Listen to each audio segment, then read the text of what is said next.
And the U.S. Embassy's move to Jerusalem from Tel Aviv. Viewers have Murdock joins us live via Skype from Gaza in the Palestinian territory. Good evening, Heather.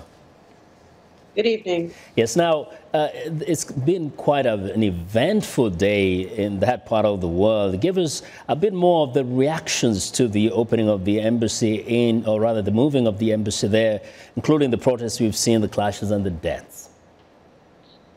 Yes, today was explosive in the Gaza Strip. Starting early in the morning, people were arriving at protests all over the territory. And early in the morning also, there was tear gas being thrown into the crowds, a move it appeared to be intended to disperse crowds.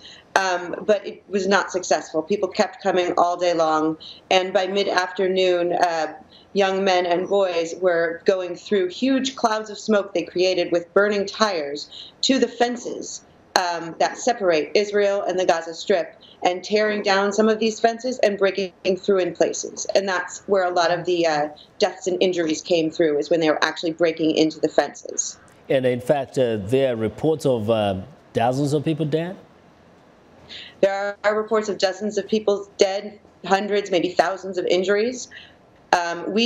I personally saw ambulances soaring out of protests in 3 different places, and often the ambulances would leave with injured people and there would not be enough ambulances. So there are many people, young protesters, carrying injured people out of the protests as well. Now, here are 2 sides of the same story. It's a day of great symbolism, but tell us what it means to the Israelis on one side and what it means to the Palestinians this day. Well, to the Israelis, this is an acknowledgement of what they have said for 70 years, that Jerusalem is the capital of their country, and the world has refused to acknowledge this. So it's a great day of celebration to the Israelis, and it's also coming upon a day they celebrate, a day where their country was technically created, which is tomorrow. So on the Palestinian side, though, it is considered a disaster. They also consider Jerusalem the capital of their country. And while most of Jerusalem itself is Israeli at the moment, they dream one day that it will be a Palestinian place.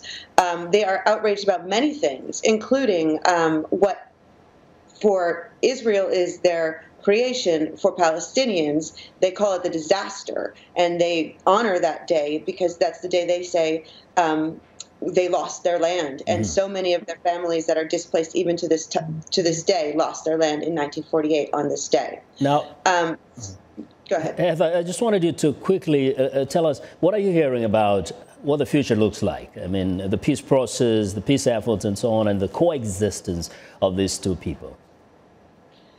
Well, unfortunately, from the Palestinian side, which is, to be fair, what mostly I'm hearing right now because I happen to be here, they're not very positive about the peace process right now.